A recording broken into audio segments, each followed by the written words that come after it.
नारायणीयं 11th दशकं श्लोका 6-10 प्रसाद्य गीर्भिः स्तुवतो मुनीन्द्रान्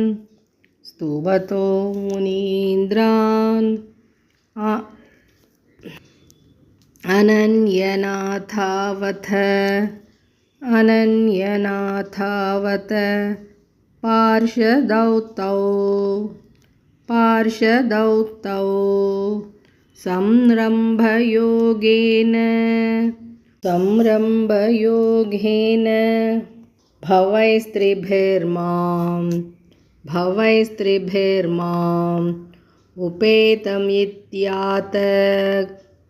उपेतमित्यात कृपन्यगादीः प्रसाद्य गीर्भिस्तुवतो मुनीन्द्रान् अनन्यनाथावथ पार्षदौ तौ संरम्भयोगेन भवैस्त्रिभिर्माम् उपेतमित्यात कृपन्यगादीः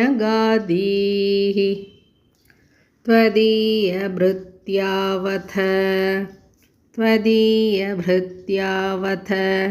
काश्यपात्थौ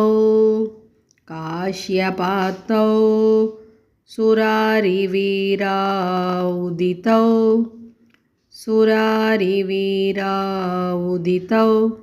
दितौ द्वौ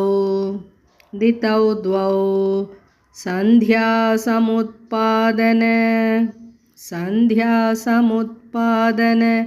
कष्टचेष्टौ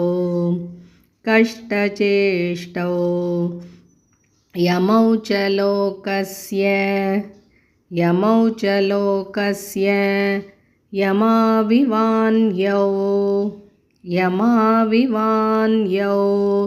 त्वदीयभृत्यावथ काश्यपात्थौ सुरारिवीराउदितौ दितौ द्वौ सन्ध्यासमुत्पादनकष्टचेष्टौ यमौ च लोकस्य यमाविवान्यौ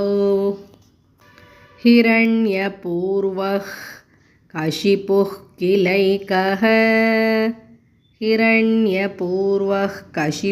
किलैकः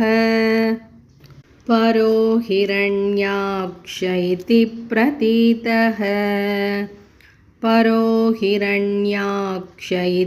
प्रतीतः उभौ भवन्नाथमशेषलोकं रुषान्यरुन्धां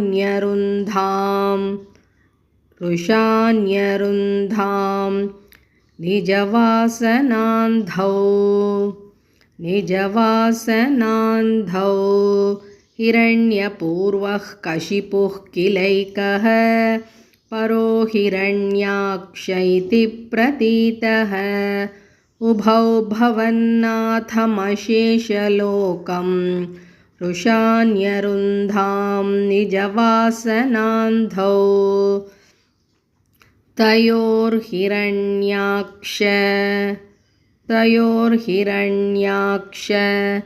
महासुरेन्द्रः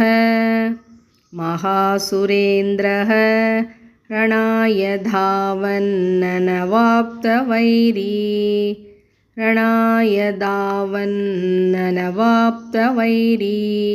भवत्प्रियाङ्क्ष्मां सलिले निमज्य चचार गर्वान् विनदन् गदावान्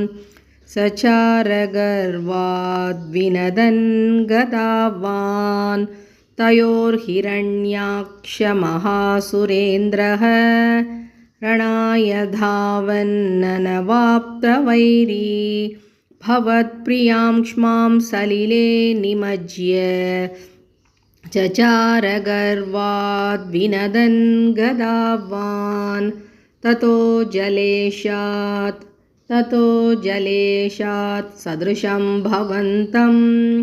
सदृशं भवन्तं निशम्य बभ्राम